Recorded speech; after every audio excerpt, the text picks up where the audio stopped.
Graça e paz, abençoados. Mais uma vez estamos aqui com vocês. Vamos estar tratando de um assunto que o título é Jesus do batismo ao deserto. Então vamos falar da trajetória de Jesus do batismo até o deserto.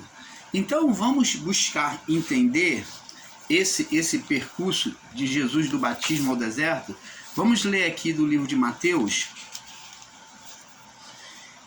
no capítulo 3, no verso 13 em diante. Vamos ler primeiro Mateus, do capítulo 3, no verso 13 em diante. Eu creio, abençoados, que essa série vai ser uma série curta, mas vai trazer muitas revelações e entendimento a você que nos acompanha, tá? Fique conosco, que de pouco a pouco, um pouco aqui, um pouco ali, você vai tendo entendimento perfeito da palavra. Então, o importante para nós, o canal Luzes da Graça, é trazer revelação do que há escondido na palavra. Por quê? Escondido porque só pode ser enxergado por olhar espiritual.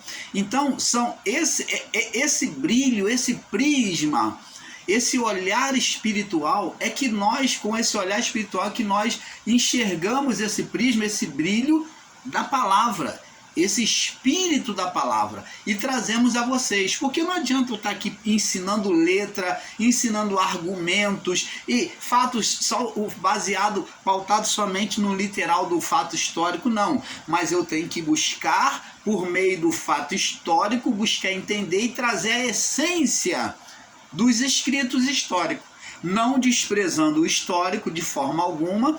Não podemos desprezar nenhuma parte dos escritos a nós, mas temos que tirar o conteúdo, fazer como o enigma de Sansão em relação ao leão.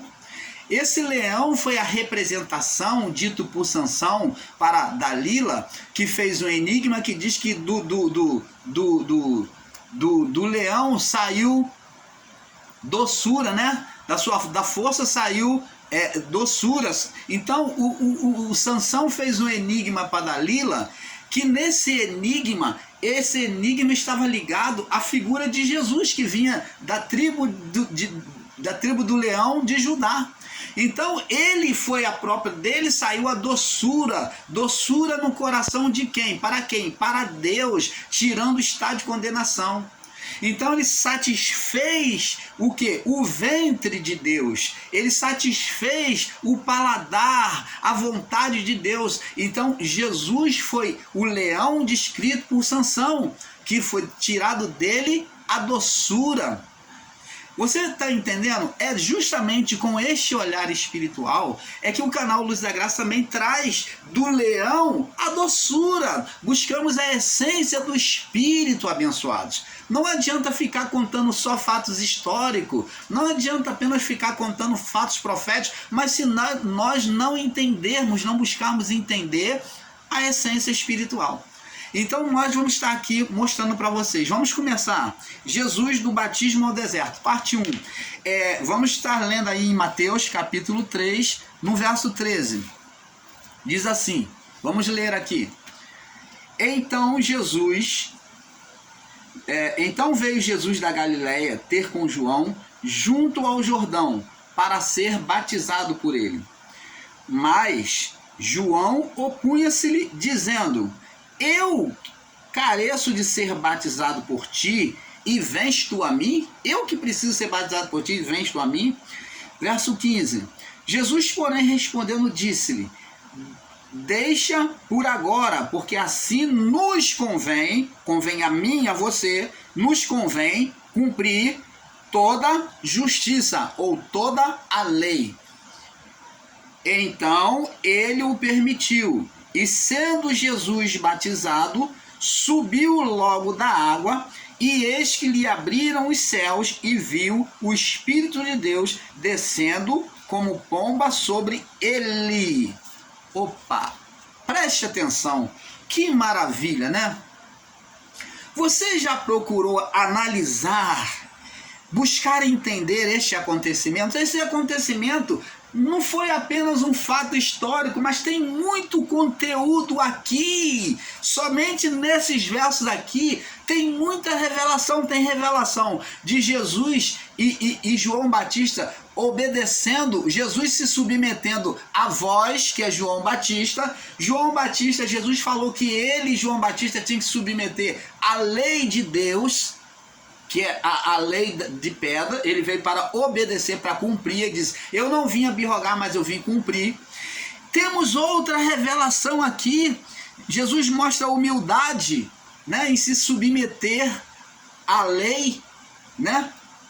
E a João Batista, que era a voz, essa voz que clama no deserto, ela foi profetizada antes por Isaías, pelos profetas, que viria essa voz que clama no deserto. João veio como voz que clama no deserto. Por que voz que clama no deserto?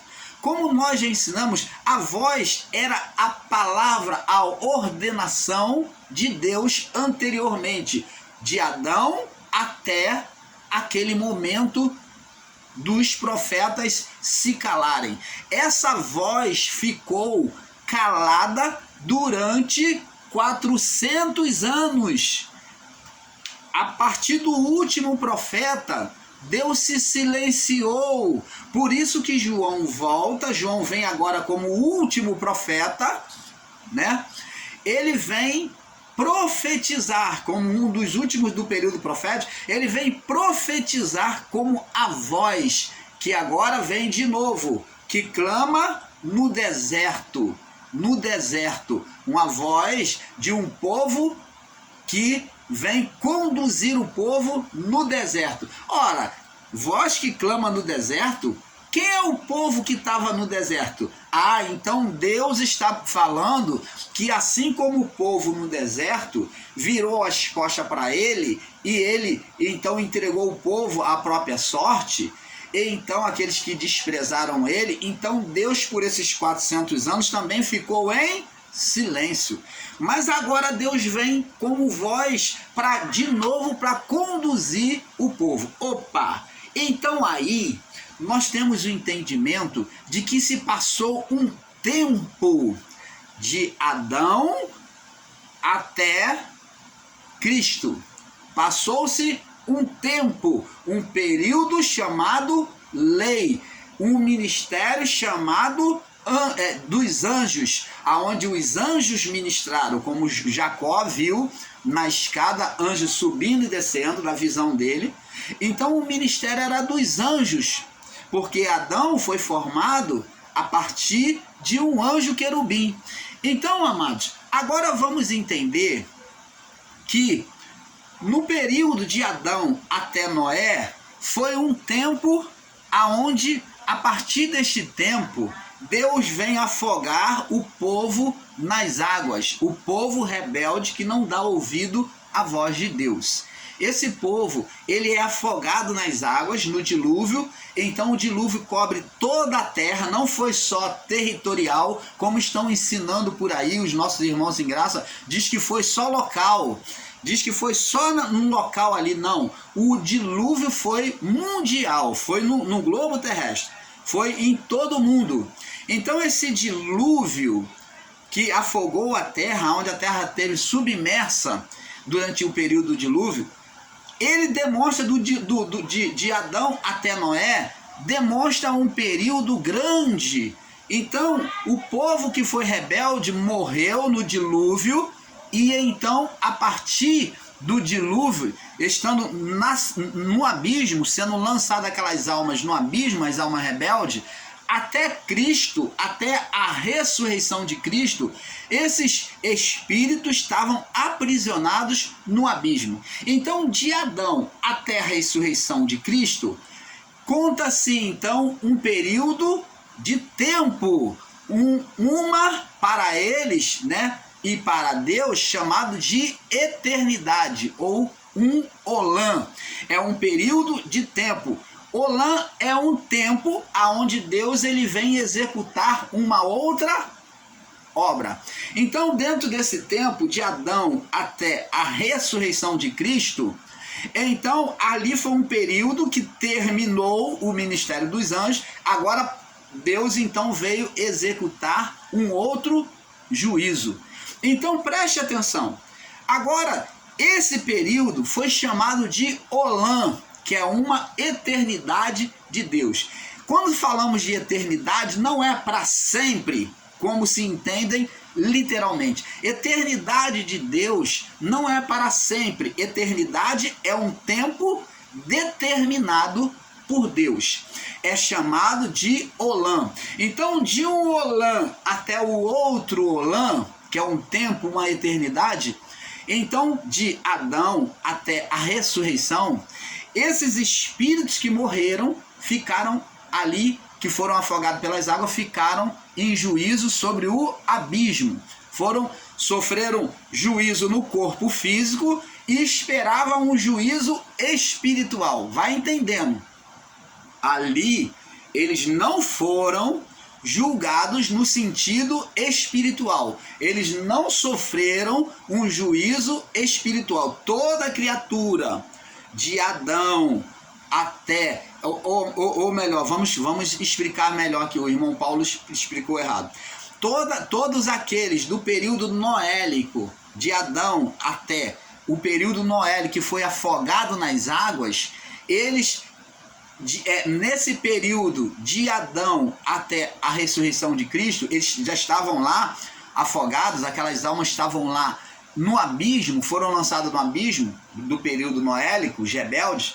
Eles então ficaram ali aprisionados. E em Cristo, eles recebem uma oportunidade. Eles ali estão sendo, sofrendo um juízo no poço de escuridão.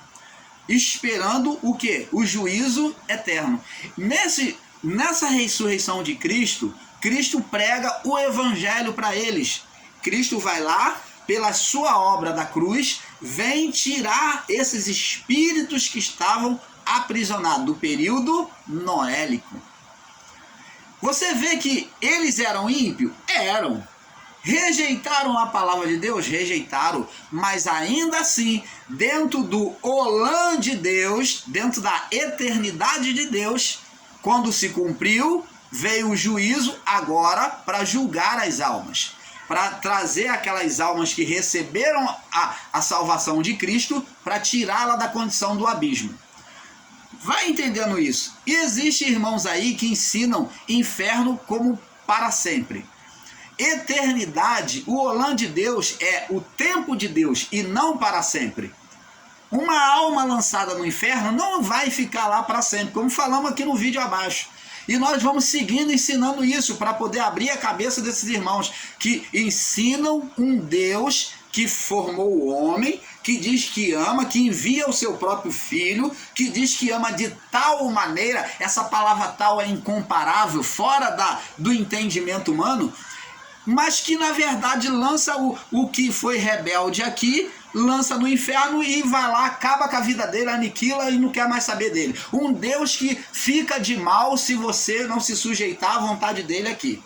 Ora, eu pergunto a vocês, amados e amadas, tenham um raciocínio lógico, tenham um raciocínio inteligente. Qual é o pai que não disciplina o seu filho?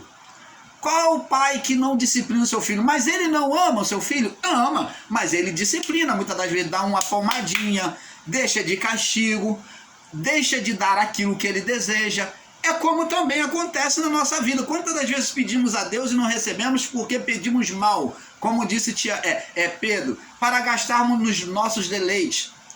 Porque não recebemos porque temos sentimento maligno no coração que temos que nos purificar. Deus faz com que o homem se olhe e se fale, olha, Deus não está me dando porque, poxa, eu tenho que olhar porque eu devo estar fazendo alguma coisa errada. É uma forma de Deus chamar a atenção do homem. Então, abençoado, qual o pai que não disciplina o filho? Deus, ele diz na sua palavra, corrige a criança, que o pai deve disciplinar a criança enquanto criança, e amanhã, quando crescer, não se desviará dela, entendeu? Então, corrige o teu filho com vara. Ele diz com vara, com disciplina, e amanhã, quando crescer, não o que? Se desviará dela. Então, quando a criança, ela deixa de ser criança, ela foi disciplinada com vara, com disciplina, então, ela amanhã, quando ela cresce, ela lembra da disciplina do pai. Ela não vai se esquecer, não vai se desviar da disciplina, porque a disciplina é para poder trazer lembrança, corrigir o homem. Então, abençoados, como é que se ensina um Deus perverso que lança no inferno, que perde para o diabo, por ser espiritual Satanás, que lá Satanás ganha as almas e fica lá e ninguém tira da mão dele? Que Deus fracassado, que Deus é fraco, que Deus é torto, deformado é esse que se ensina aí, tanto no sistema religioso, evangélico, como em graça, que diz que a vida é só aqui, acabou, vira Gasparzinho, fumaça e acabou e pronto. Que o espírito volta para Deus. Ora, amado, espírito é a essência da vida, é parte divina, não tem nada do homem. O espírito não é o homem, o espírito é parte do homem em nós, é parte de Deus em nós.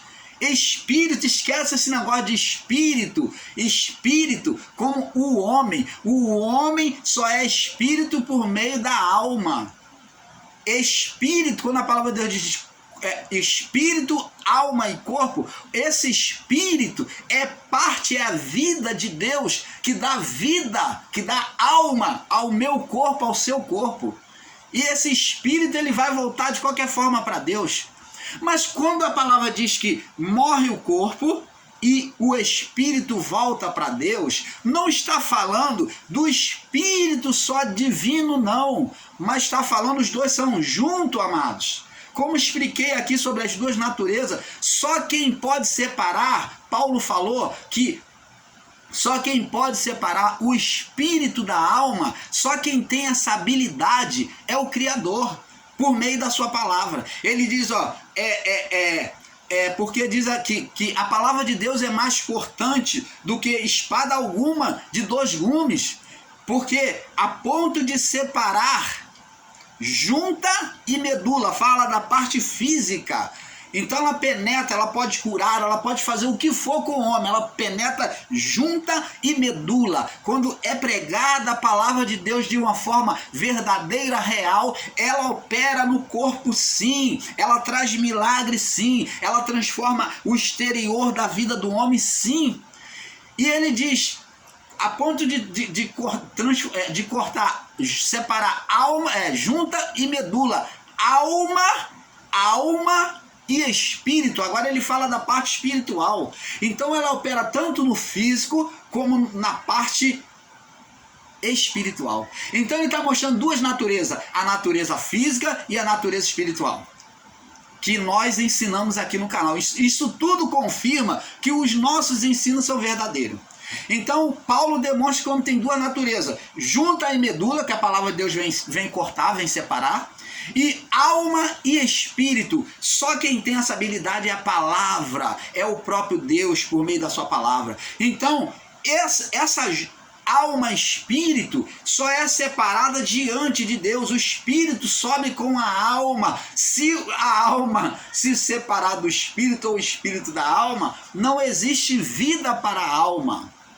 A alma deixa de ser alma. Aí sim vai virar igual fumaça, vai evaporar, vai acontecer igual fumaça, vai desaparecer. Mas a alma, ela vive pelo Espírito, são juntas. Você está entendendo? A vida de Deus está na alma, são 2 espíritos em um.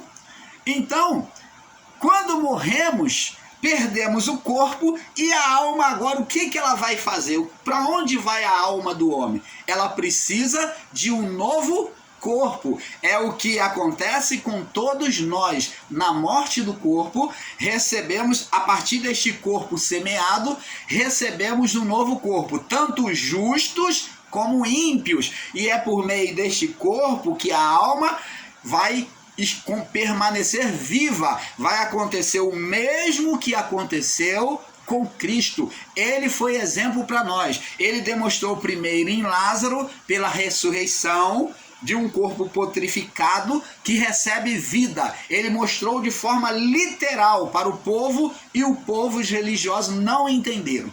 Ele falou, era como se ele está falando, é isso que vai acontecer com vocês. Então ele demonstrou em Lázaro, naquele corpo putrificado, ele reviveu.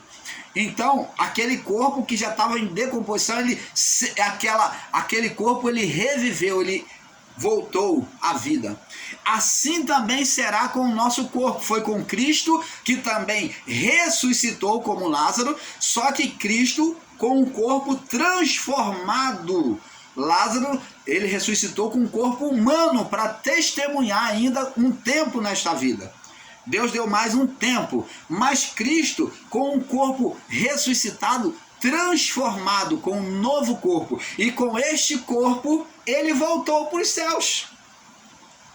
E assim também será conosco, como os anjos falou com os discípulos que estavam lá, olhando para Jesus subir abestado de boca aberta. E o anjo falou, por que vocês estão se maravilhando? Da mesma forma que vocês vêm subir, da mesma forma ele virá. Virá para quem? Para nós, para eles. Por meio quê? Da morte. Não foi por meio da morte que Jesus foi trazido? Foi. Com um novo corpo. Então ele está falando que da mesma forma iria acontecer com eles na morte do corpo. Eles iam estar face a face com Jesus. Então, abençoados, o ímpio vai receber um novo corpo e por meio deste corpo é que a alma vai prestar juízo, seja para o bem ou seja para o mal, o justo ou o ímpio. Por isso que Jesus disse, direi aos que estão à minha direita, vinde bendito do meu Pai, e os que estão à esquerda, apartai de mim para o fogo eterno. Você está entendendo, amado? Então, abençoados, ali o juízo é muito claro. Pedro deixa muito claro aqui. O apóstolo Pedro deixa muito claro a nós, né? Nós vamos prosseguindo nessa série. E agora eu vou explicando para vocês. Vocês vão aí somando o entendimento para poder entender a palavra. Vamos aí chegar a um entendimento perfeito. Diz aqui, ó. Vamos ver aqui acho que é 1 Pedro, capítulo 3, no verso 18, diz assim, porque também Cristo padeceu uma vez pelos pecados, o justo pelos injustos, para levar-nos a Deus, mortificado na verdade, na carne, mas vivificado no Espírito. Então ele morreu na carne, mas foi vivificado no Espírito. No qual também foi, quem? Cristo. E pregou aos espíritos em prisão. Opa, chegou o Olã de Deus. Terminou o tempo, chegou o Olã de Deus. O tempo, a eternidade de Deus para com aqueles povos que morreu no período noélico, que foram julgados, sentenciados ao abismo. Então agora o juízo chegou para eles. Eles sofreram o juízo no corpo e agora sofreriam um juízo no espírito, na alma. Aquelas almas agora sofreriam juízo. Então qual foi o juízo deles? Foi o resgate, a salvação de Cristo. O juízo não é só para o mal, para sentenciar a condenação. Juízo é para salvação também. Quando se fala em juízo, não é só para condenação, é para salvação, tá? O qual, no outro tempos, foram rebeldes quanto à longanimidade de Deus, esperava no dia de Noé, enquanto se preparava a arca, ao qual poucas, isto é, 8 almas, se salvaram pela água. Você está vendo? Eles menosprezaram a longanimidade, a bondade do amor de Deus e achou que não ia vir o dilúvio. E que também, como uma verdadeira figura, agora vos salva. Você está vendo aqui? Agora, como uma verdadeira imagem, agora salva quem? Aquele povo, aqui está falando para aquele povo já do período do primeiro século, que estava vivendo até o período do primeiro século. Agora a salvação chegou a eles também, como chegou a nós. O batismo, então João já batizava? João batizava. Agora como? O batismo não do despojamento da imundície. João batizava na água para arrependimento. E o batismo de Cristo? É o batismo na cruz, o batismo da cruz. Quando se ouve a palavra da cruz, então você está sendo batizado pela palavra de Cristo. Você agora, o batismo não do despojamento da imundície, não da lavagem do corpo, não da lavagem do corpo, não do despojamento da imundície da carne, não da lavagem do corpo, carne, né, de tomar banho, de se molhar, mas da indagação de uma boa consciência, do entendimento de uma boa consciência, da aceitação da palavra verdadeira para com Deus, pela ressurreição de Jesus Cristo, o qual está sentado à destra de Deus, tendo subido aos céus, havendo-lhe sujeitado os anjos e as autoridades e as potências. Você está entendendo, amado? Então, vê-se aí que o batismo de João era para arrependimento. Mas esse batismo de João está ligado à figura noélica. O batismo de João está ligado à figura noélica. Por que João batizava? João batizava nas águas porque ele teve o entendimento de Deus de que o período noélico, o batismo que aconteceu no período noélico, foi de águas. O quê? As águas que dominaram a criação e afogaram toda a criação, a não ser a família de Noé que ouviu a palavra, a voz, né, a lei da voz. Então, essas águas foram a representação de juízo. Agora vamos pegar palavra com palavra, vamos entendendo. Vamos ver se o irmão Paulo está ensinando corretamente. Vamos lá. Vamos ver se o irmão Paulo está ensinando corretamente. E diz aqui, ó. Naqueles dias, Mateus 3, do verso 1 em diante. Mateus 3, do verso 1 em diante, diz assim: naqueles dias apareceu João Batista pregando no deserto da Judéia e dizendo: arrependei-vos, porque está próximo o reino dos céus. Então ele pregava o arrependimento de pecados. Porque este é anunciado pelo profeta Isaías, que disse: vós que clama no deserto, preparai o caminho do Senhor, endireitai as suas veredas. E este João tinha as vestes de camelo e um cinto de couro em torno dos seus lombos, e alimentava-se de gafanhotos e de mel silvestre. Então iam ter com ele Jerusalém e toda a Judéia, e toda a província adjacente ao Jordão. E eram por eles batizados no rio Jordão, confessando seus pecados.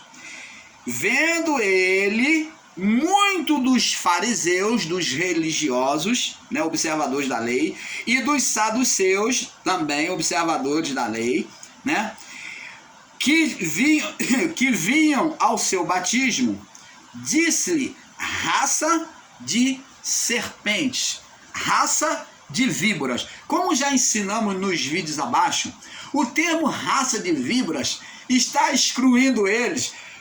Eles consideravam ser filho de Abraão, por serem da descendência de Abraão, então eles se achavam salvos, merecedores da salvação, merecedores de ser ouvido por Deus. Então João aqui, quando chamou eles de raça de víboras, João chamar de raça de víbora era um insulto, era o mesmo que dizer para eles: filho de Caim, raça de víboras. O termo raça de víboras foi dado aos descendentes de Caim. Era ofensa, era ofensivo para eles ouvirem ser chamados de raça de víboras. Então João chamou eles de filhos de Caim, quando eles se consideravam filhos de Abraão, que realmente eram de descendência de Abraão.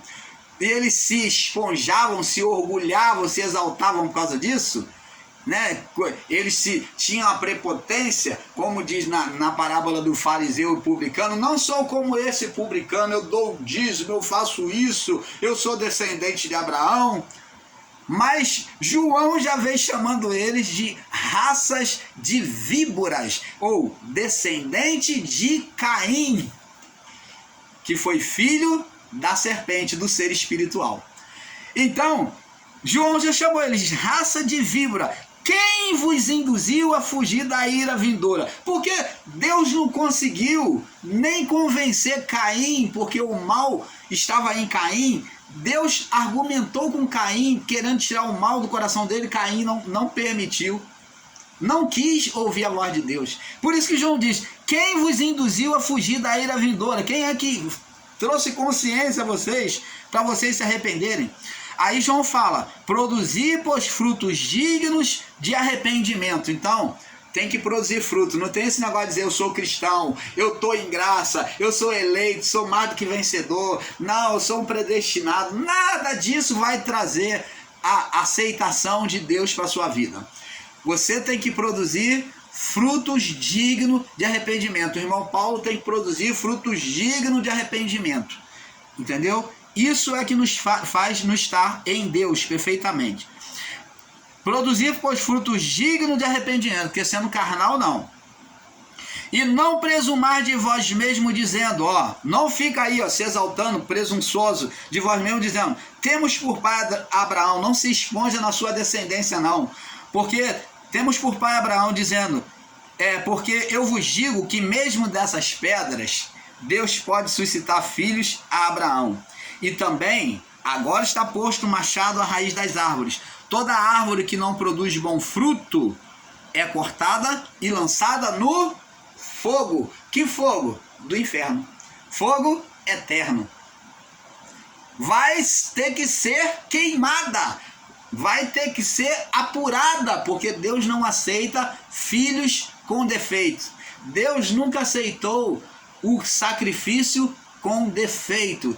Tem que voltar para Deus perfeito. Vai para o inferno, vai sofrer lá sim, até estar apurado, perfeito, para voltar para o Pai, aquela alma. Você está vendo? Ele diz: eu na verdade vos batizo com água para o arrependimento, mostrando para vocês que vai acontecer um juízo, que está vindo um juízo. Opa! Então a água representa juízo? Representava sim.